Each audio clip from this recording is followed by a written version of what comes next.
Olá, graça e paz, tudo bem? Meu amado irmão, minha amada irmã em Cristo Jesus. Estamos de volta para mais um programa no projeto Auxílio ao Mestre.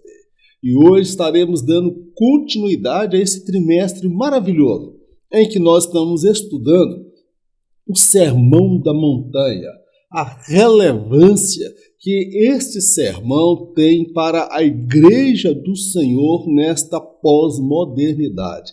Muito embora estas palavras tenham sido proferidas há séculos atrás, parece que foram escritas ontem, de tão atuais que elas são, de tão, vamos dizer assim, poderosa, de tão renovada, de tão poderosa que ela é. E o Sermão do Monte, ele vai estabelecer a forma de conduta, de pensar e de agir do verdadeiro cidadão do céu. Para você que está nos acompanhando nas redes sociais, daqui a pouco, no sábado, às 19 horas, nós estaremos fazendo uma live para passar esse conteúdo. Ali nós teremos um tema chamado Repassando a Lição. É nesse espaço que nós compartilhamos o saber, damos algum ponto de vista diferente daquele que foi proposto pelo comentarista. Tudo bem? E hoje, meu amado, nós damos prosseguimento à nossa lição. Nós estaremos estudando a lição de número 7. Não retribua pelos padrões humanos. Leitura bíblica. Mateus, capítulo 5, versos 38 ao 48. Ouvistes que foi dito, olho por olho e dente por dente. Eu, porém, vos digo que não resistais ao mal, mas se qualquer te bater na face direita, oferece-lhe também a outra. É o que quiser pleitear contigo e tirar-te a vestimenta, larga-lhe também a capa.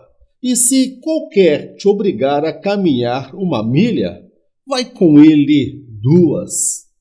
Ouviste que foi dito, amarás o teu próximo e aborrecerás o teu inimigo. Eu, porém, vos digo, amai a vossos inimigos, bendizei os que vos maldizem, fazei bem aos que vos odeiam e orai pelos que vos maltratam e vos perseguem, para que sejais filhos do Pai que está nos céus, porque faz que o seu sol se levante sobre os maus e bons, e a chuva desça sobre justos e injustos. Pois se amardes os que vos amam, que galardão tereis? Não fazem os publicanos também o mesmo? E se saudardes unicamente os vossos irmãos, que fazeis demais? Não fazem os publicanos também assim? Sede vós, pois, perfeitos, como é perfeito o vosso Pai que está nos céus. Bem, meu amado irmão, minha amada irmã, na presente lição, amado, nós vamos compreender que quando alguém é afrontado, esbofeteado ou agredido, a sua reação natural será de responder à altura da ofensa sofrida. Mas agora, para aqueles que de fato são seguidores de Jesus, a ordem dada pelo Mestre é não retribuir o mal recebido. Bem, pode parecer difícil e até mesmo impossível para a maioria, até mesmo daqueles que são crentes. Mas se o coração desta pessoa de fato for cheio do Espírito Santo, meu irmão, isto se torna possível por conta da ação do Espírito de Deus na vida de uma pessoa. Porque nós precisamos compreender que é uma linha muito tênue, muito estreita entre o desejo de vingança e o desejo lícito por justiça. Desejo de vingança é a pessoa querer fazer vingança com as próprias mãos. O desejo lícito por justiça É ver Deus agindo do tempo dele, na hora dele e da forma dele. Então, por esta razão, nós devemos vigiar para que nosso coração não tenha mágoa, rancor, ressentimento e queiramos fazer justiça com as próprias mãos. É sobre isso e muito mais que nós vamos falar nesta lição de hoje. A vingança não é natureza do reino. Meu querido, a orientação de Jesus, irmãos, é que nós não venhamos guardar mágoa de ninguém. Nas relações sociais, irmãos, muitas vezes existem atritos, desavenças, desentendimento, briga, e às vezes as coisas podem tomar proporções maiores. Se sofremos de fato agressão física ou até alguém atentar contra a nossa vida. Mas nós que servimos ao Senhor, nós não podemos ser movidos pelo sentimento de vingança. Mas nós temos uma natureza adâmica, uma natureza que se revolta, uma natureza que se exalta, que no ímpeto do momento quer retribuir. Meu amado, mas a vingança, há quem diga que vingança é um prato que se come frio, porque ela demora tempo. Então, aquele que nutre no coração um sentimento de vingança, meu amado, ele deve perguntar se de fato ele tem a natureza de Deus na sua vida, tá bem? Porque aquele que foi alcançado pela graça de Deus, ele não tem o direito de guardar, nutrir no seu coração um sentimento de vingança. É sobre isso que nós vamos falar nesse primeiro tópico. A lei de Talião. Quando nós falamos aqui a lei de Talião, meu irmão, essa palavra talião é uma palavra que não faz parte do nosso cotidiano. Mas esta palavra, ela é a junção de duas palavras que se refere à lei ou idêntico. Ela tem uma seguinte conotação. De acordo com a lei de Talião, as autoridades constituídas, elas detinham a prerrogativa, o direito, o dever legítimo de dar ao agressor um sofrimento idêntico ao que ele havia causado a alguém. Por exemplo, se ele furou o olho de alguém, o olho dele também seria furado. Se ele arrancou os dentes de alguém, ele também teria os dentes arrancados. Ou seja, mas quem iria aplicar esta pena não era a pessoa que sofreu a afronta, seriam as autoridades constituídas, tá certo, querido? Então nós vamos compreender que esta lei, dentro do contexto bíblico, quando muito bem aplicada, ela tinha alguns efeitos interessantes. Primeiro, inibia a criminalidade. Alguém que pensasse em matar alguém, ele teria que pensar que, pela lei, ele também seria assassinado. Se ele tentava desferir um golpe com alguém, ele também iria receber na mesma proporção. Então, ela inibia a criminalidade, afastava o desejo de vingança pessoal da parte que sofreu, porque aquele que sofreu a violência, o agravo, ele vai querer se vingar. Então, afastava o desejo da pessoa de buscar justiça com as próprias mãos. E também restabelecia a ordem social vigente naquela sociedade. Então, esta lei, meu amado, ela retribuía ao mesmo nível, mesmo princípio de igualdade, tá certo? As consequências seriam a mesma, então, essa talião vem de lei idêntico. As autoridades têm o direito legal de inferir ao agressor a mesma dor, o mesmo flagelo e o mesmo sofrimento que ele havia causado a alguém. O cristão e a vingança.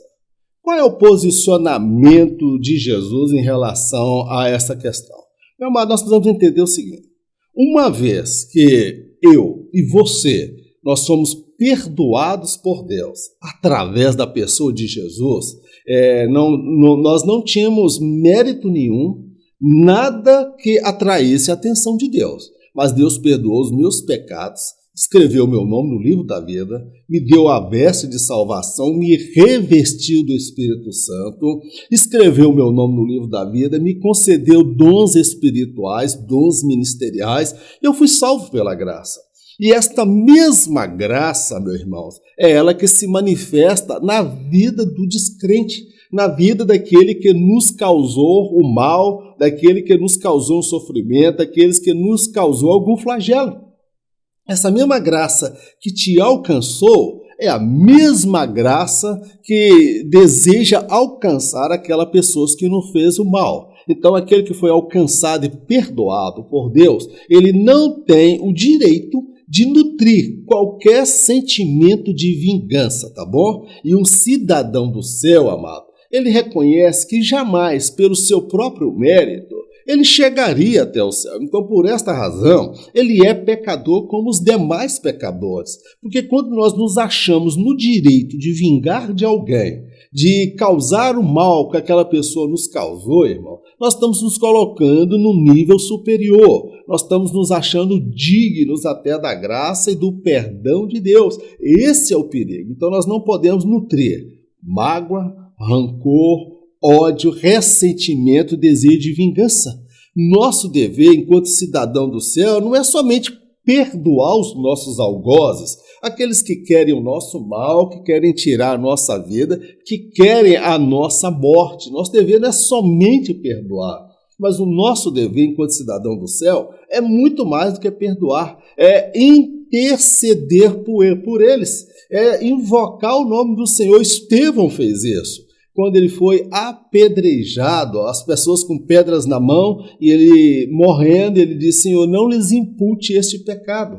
É um verdadeiro cidadão do céu, um cristão ali, Jesus na cruz também, Pai, não lhes impute este pecado. Então, meu querido, nós não podemos guardar vingança no nosso coração. Aquele ditado que a vingança é um prato que se come frio, irmãos, isso aí não existe. Ou aquele hino que, por mais bem intencionada que estivesse a cantora, que os teus inimigos vão estar da plateia e você no palco. Você vai esfregar na cara deles a sua vitória. Também não, meu amado. O que nós desejamos para ele, devemos desejar, é o céu, é a salvação. É a melhor resposta que nós podemos dar para estas pessoas. Porque, afinal de contas, elas se colocaram nas mãos do diabo para nos causar muita dor e muito sofrimento. O amor é a expressão natural do reino. Quando nós nos referimos aqui, irmão, nós estamos falando não é de um amor humano, tá bom? O amor humano é conhecido como o amor filéu, de onde vem filantropia. O amor humano é o amor eros, de onde vem o erótico, né? Filmes eróticos que envolvem contato sexual entre pessoas do mesmo sexo ou não. Então, este amor, essas duas naturezas do amor, o amor eros e o amor filéu, são características do amor humano. Mas o amor daquele que tem o coração, tem a natureza de Deus, tem a natureza do reino, irmãos, é o amor ágape.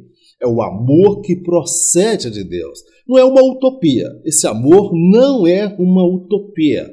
Ele é um amor que só pode ser gerado no coração daquele que de fato nasceu de novo e abriu o coração para Deus. Somente assim ele vai conseguir amar aqueles que o odeiam. Ele não vai ser hipócrita, ele não vai ser cínico, mas dentro da sua essência, o Espírito o leva a amar, se compadecer daquela pessoa. Então, este amor é a expressão natural do reino de Deus. É o que nós vamos entender dentro desse tópico. Virar a outra face. Meu irmão, isso não é fácil. Na nossa visão, na nossa cultura, se você toma um tapa na cara, você deve retribuir. Mas de acordo com Jesus, irmãos, os fortes são aqueles que não revidam, porque eles conseguem dominar a sua impetuosidade e a sua natureza adâmica, tá bom? Então é preciso ter muito mais coragem para dominar a si mesmo do que para revidar a afronta recebida, ou seja, o tapa, ou seja, qualquer agressão. Então, para Jesus, o corajoso, o macho, o valente, é aquele que consegue dominar a sua impetuosidade. Davi, por exemplo, ele se tornou muito notório, irmãos, por inspirar homens fracos que se revelaram verdadeiros valentes na batalha.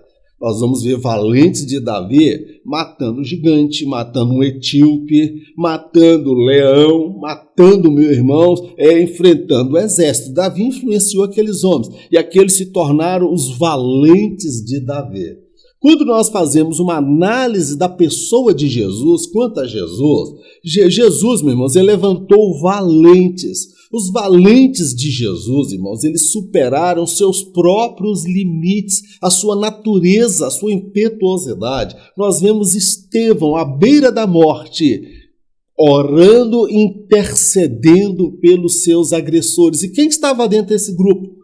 Paulo, Saulo de Tarso estava ali, meu amado, conspirando na morte, e Estevão abençoando a vida deles. Nós vamos ver homens, meus irmãos, que, como Pedro diz a história, ele preferiu ser crucificado de cabeça para baixo, porque não era digno de morrer como seu Senhor. Então Jesus, ele inspirou homens e mulheres que mesmo diante do Coliseu Romano enfrentaram as bestas feras, mas morreram intercedendo pelos seus algozes, não morreram com ódio no coração, não morreram com remorso, ressentimento. O cristianismo, ele é a religião, meu amado, que a sua essência ensina a amar aqueles que perseguem, aqueles que odeiam.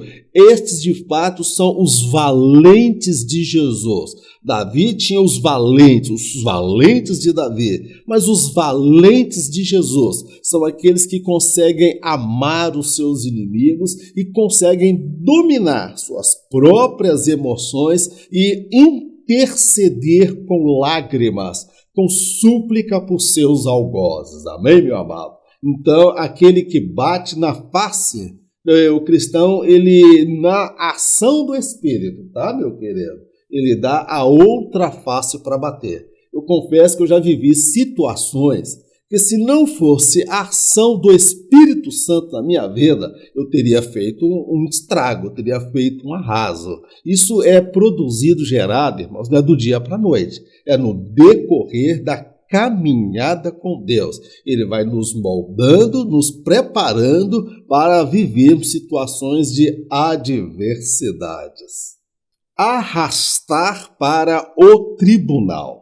O que quer dizer isso? Quando o seu inimigo te pedir a tua capa, dá também a túnica. Jesus está falando de uma questão judicial ali, né?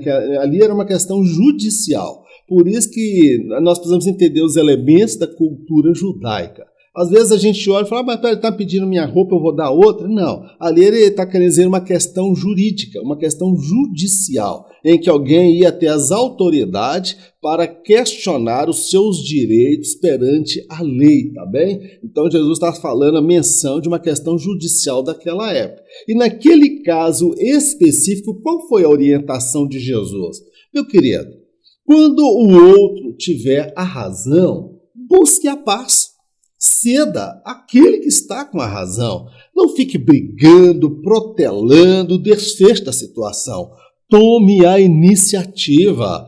Faça um acordo com ele, ceda, porque afinal de contas, ele está com a razão. Ah, irmão Mauro, é pecado proibido eu levar meu irmão nos tribunais? Meu irmão, a vontade de Deus é que a gente resolva esta questão no seio da igreja, entre irmãos. Mas, infelizmente, há muita gente abusada, irmãos.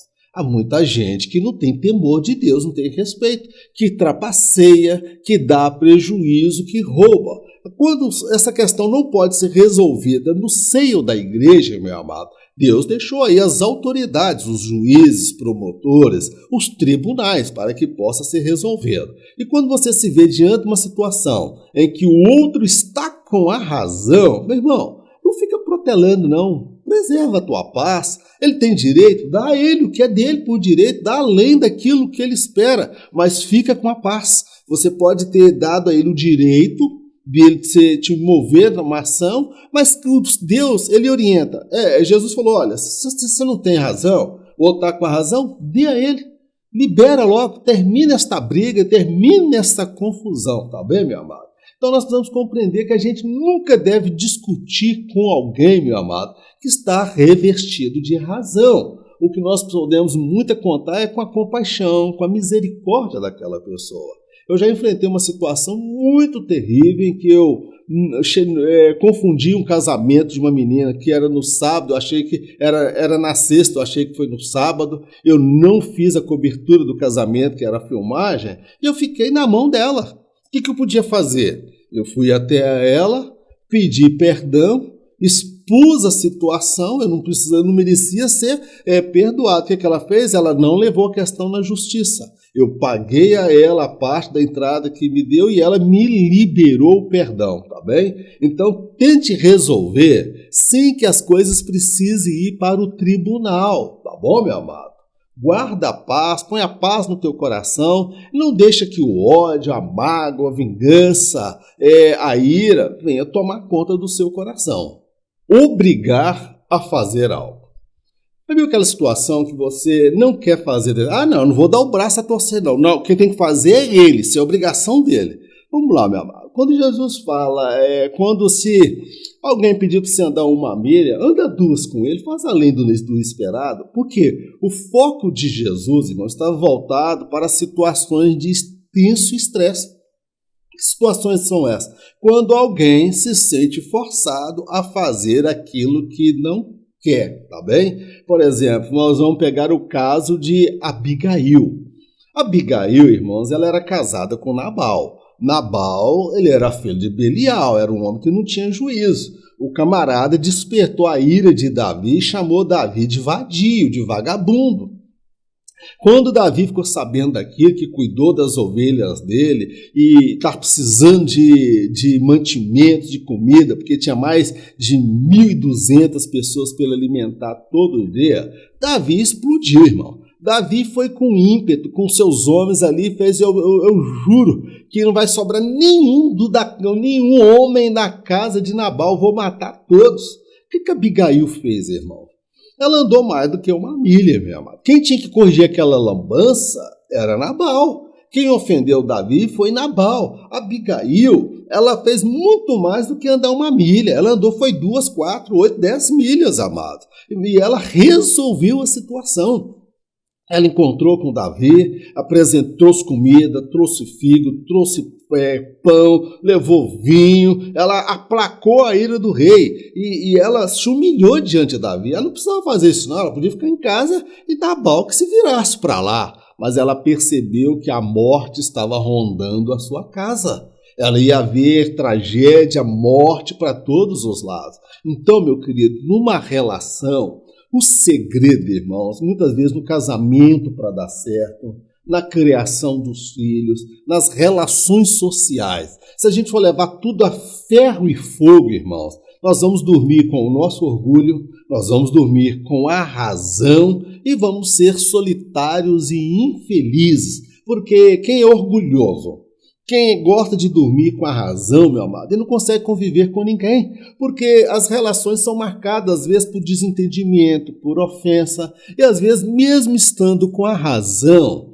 nós preferimos andar as 2 milhas, só porque somos fracos? Não, meu amado, porque nós visamos algo maior, que é manter a relação estável, saudável, tá bom, meu amado? Então, se alguém te obrigar, alguém for intransigente, alguém te estressar, não perca a sua paz. Ande 2 com ele.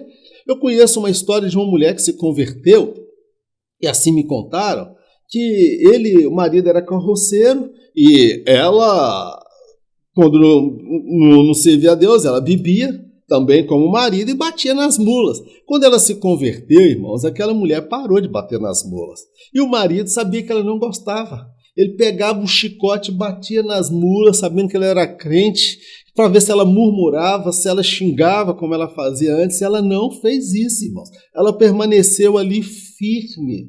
Posteriormente, o marido dela se converteu, porque percebeu nela uma mudança. Então, meu amado, nós precisamos estar dispostos a andar 2 milhas. Casamento é uma relação difícil. Se um dos dois, ou os dois, não estiver disposto a andar as 2 milhas, irmãos, casamento não vai dar certo, não. Vai viver aquele casamento de aparência. Nas relações sociais, na relação com os filhos, Às vezes o pai tem que ceder, o pai tem que ir até o filho pedir perdão, a esposa precisa até o filho pedir perdão ao marido, ou seja, são relações de intenso estresse. E muitas vezes nessas relações nós não fazemos exatamente tudo o que a gente quer, da forma que a gente quer e da maneira, no tempo que a gente quer. A gente tem que aprender a ceder. É a política da boa convivência, tá bom, meu amado?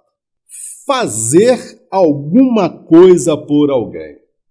Deus pode colocar a resposta às nossas orações, meu amado, nos lábios de uma pessoa necessitada. Você já parou para pensar nisso? Que a necessidade do seu irmão pode ser uma oportunidade de você ser abençoado.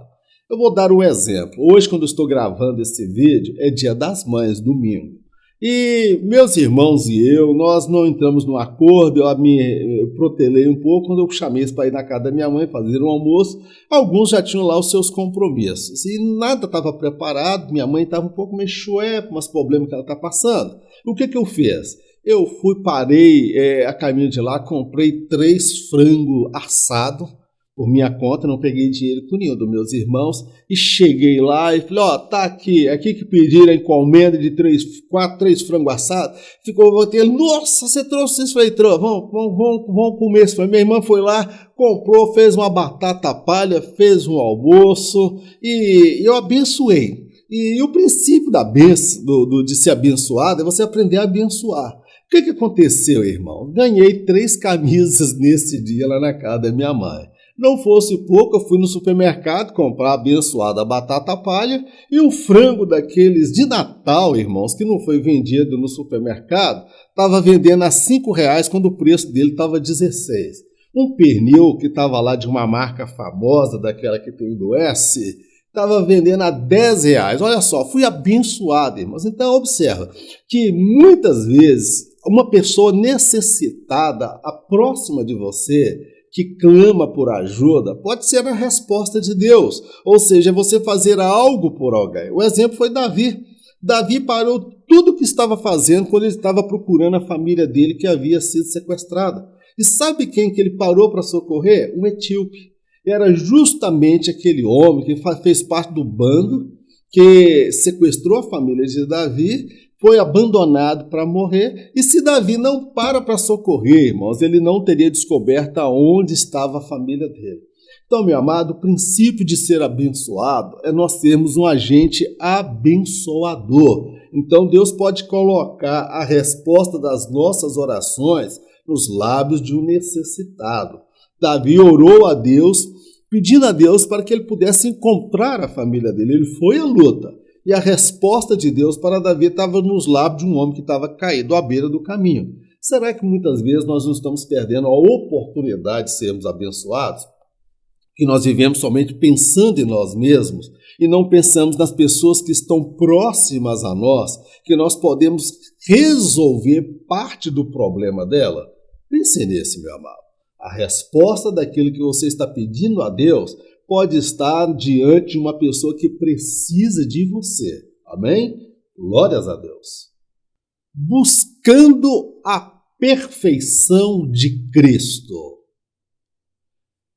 Fica aqui uma pergunta. Jesus, sede perfeito, como perfeito é o vosso Pai que está no céu.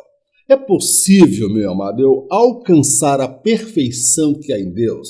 Humanamente falando, impossível. Será que Jesus estava estabelecendo uma meta impossível de ser alcançada? De forma alguma. Jesus estava dizendo que esta perfeição ela pode ser alcançada através da ação do Espírito de Deus na vida desta pessoa. Ou seja, ser cheio do Espírito. Jesus diz que enviaria o Consolador e ele nos ensinaria todas as coisas. E é o Espírito Santo que nos leva a amar, perdoar, orar, interceder por aqueles que nos perseguem.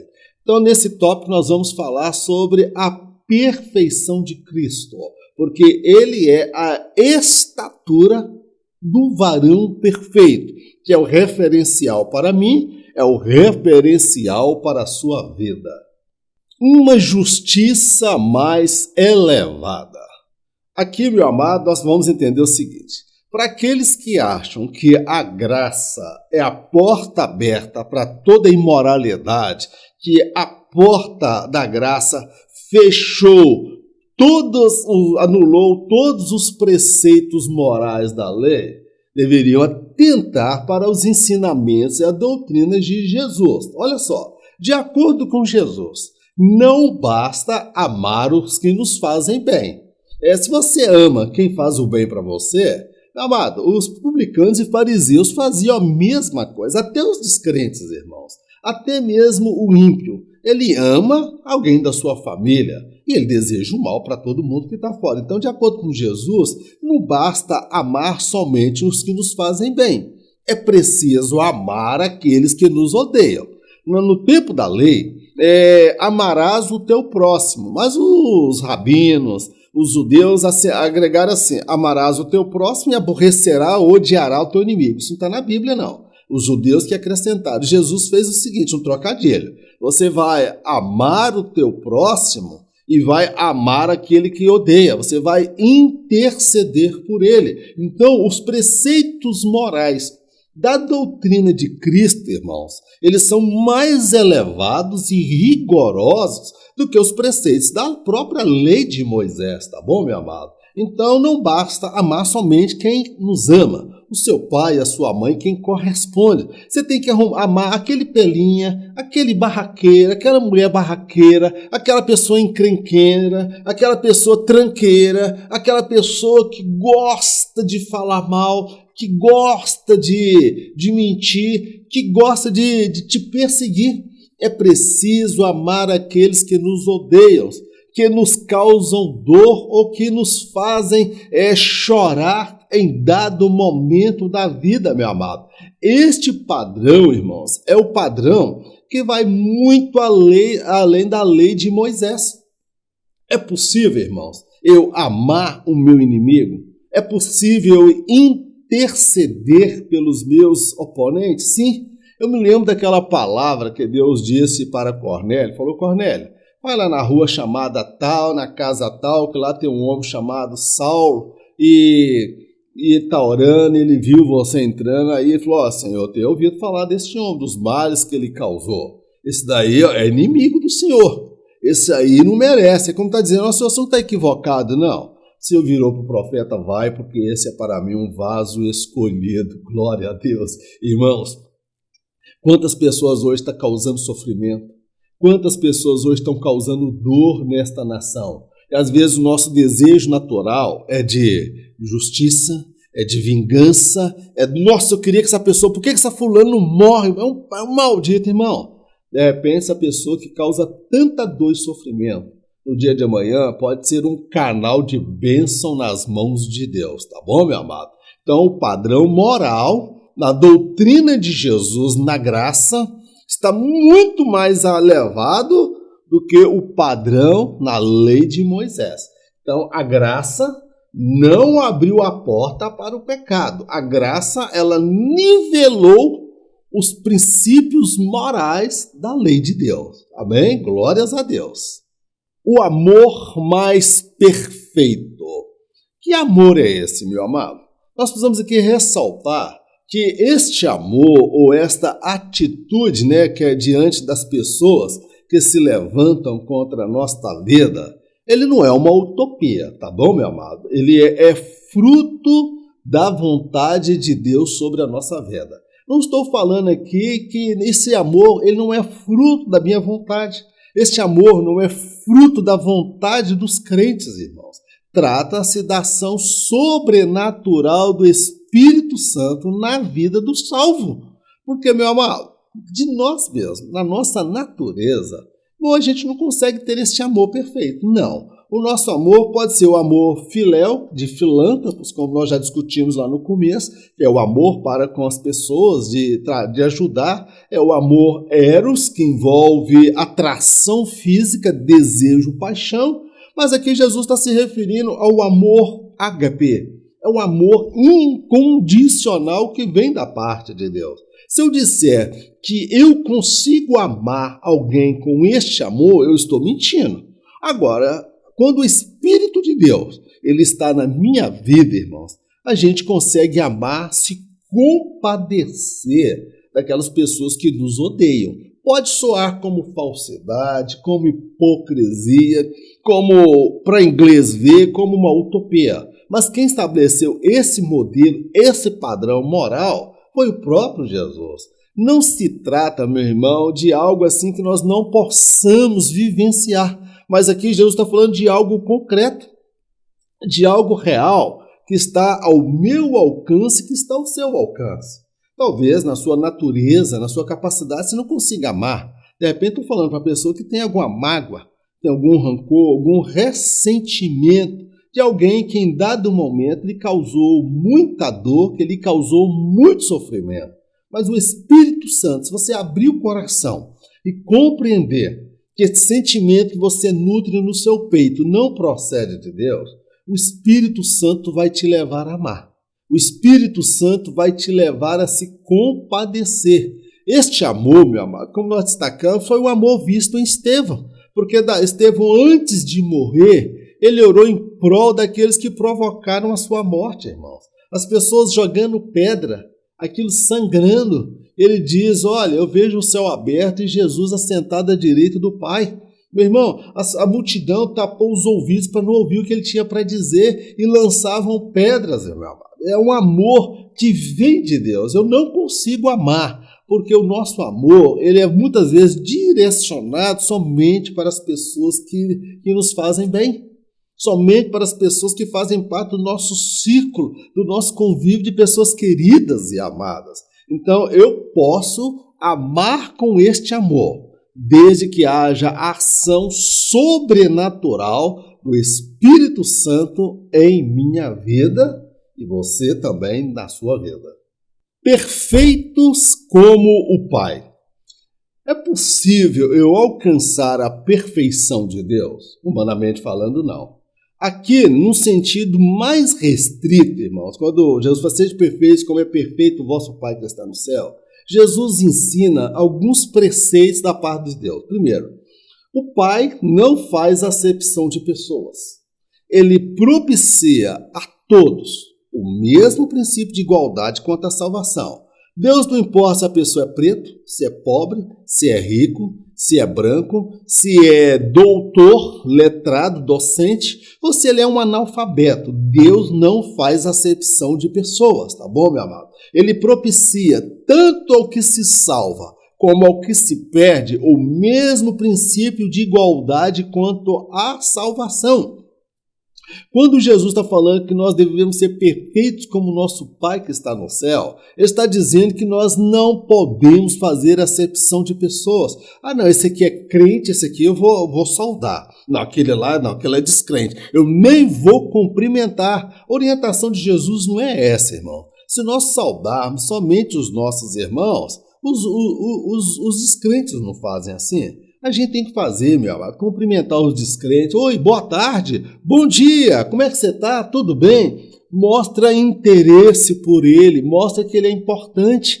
Passando no shopping, ali a pessoa trabalhando, lavando o banheiro, cuidando da limpeza. Boa tarde, como é que você está? Tudo bem? Cumprimenta as pessoas, irmãos, porque Deus ele não faz acepção. O salvo deve amar a todos, jamais fazer acepção de pessoa, seja pela cor da pele, pela condição social, pelo nível de intelectualidade, a escolaridade da pessoa, ou por conta da religião, ou até mesmo por conta da orientação sexual diferente da minha, diferente daquele estabelecido por Deus. Deus ele ama a todos de igual modo, não faz distinção e dá a todos o mesmo princípio de igualdade. Neste sentido, nós temos que ser como Deus. Dar a todos o mesmo princípio de oportunidade, sem excluir ninguém. Não há ninguém que não possa ter amizade conosco, a não ser aqueles cuja amizade é nociva, tá? Se você não tem maturidade para influenciar as pessoas, então você não se envolva com elas, tá bom, meu amado? Então o crente ele deve ser como Deus. Ele deve propiciar a todos o mesmo princípio de igualdade. Jamais fazer acepção de pessoas. Ele deve amar e interceder até mesmo por aqueles que nem sequer fazem questão dele. Já viu aquele termo? Diz, eu não vou com a sua cara. Ou então tem pessoas, meu amado, que é de difícil convívio. Tem pessoa que você aproxima dela, meu amado, é só mesmo vento, tempestade e tormenta. Tem pessoas que colocam a gente na prova. Mas a gente mantém uma distância que nós possamos conviver com elas. Mas o que nunca pode faltar é oração em prol dessas pessoas, tá bom? Então nós devemos ser perfeitos como o Pai neste sentido, no trato com as pessoas. Eu jamais vou ser perfeito em santidade, em pureza, em caráter e retidão, mas eu posso buscar características da forma de Deus se relacionar com as pessoas que está também ao nosso alcance. Bem, meu querido, encerramos aqui a nossa ministração. Foi uma lição maravilhosa. Eu tenho certeza que o Espírito Santo de Deus abriu a sua mente, alargou a tua compreensão e vai comunicar muito mais verdades ao seu coração, tá bem? Vamos orar? Senhor Deus, nós queremos te agradecer pelo estudo da tua palavra. A ti toda a honra, toda a glória, todo louvor e toda adoração. Toma as nossas vidas nas tuas mãos, ensina-nos a amar com o amor que vem do Senhor. Meu Deus, se no nosso coração alguma raiz de amargura que vem nos privando da tua graça, algum ressentimento por alguém que nos causou sofrimento, de repente um cônjuge que se foi, um casamento que se rompeu, os laços, ó Pai, foram quebrados abruptamente e esta pessoa sofreu e continua sofrendo. Meu Deus, limpa o coração do teu servo, limpa o coração da tua serva. O Senhor sabe quão difícil é para nós perdoarmos, amar como o Senhor amou, buscar, meu Deus, do Senhor essa perfeição, que é não fazer distinção de julgar as pessoas pela aparência, pela cor, pela condição financeira ou talvez por qualquer outra limitação, ó Pai. Ensina-nos a amar com o amor que vem de Ti. Não um amor fingido, um amor hipócrita, mas um amor sobrenatural produzido pelo Teu Espírito em nossos corações. Fica conosco, dá-nos, ó Pai, a Tua bênção e a Tua proteção. Pois assim te pedimos, agradecidos no nome do Senhor Jesus. Amém. Que o grande amor de Deus, a graça do nosso Senhor e Salvador Jesus Cristo e as doces consolações do Espírito de Deus seja com todo o povo de Deus, não somente hoje, mas para todo sempre, em nome de Jesus. Amém. Glórias a Deus. Meu querido, em caso de arrebatamento, eu não estarei aqui para ministrar a próxima lição. Mas fica tranquilo, porque em caso de arrebatamento, nem eu e nem você estaremos aqui. Em caso de arrebatamento, eu encontro com você por sobre as nuvens. Fique na paz, Deus te abençoe, em nome de Jesus.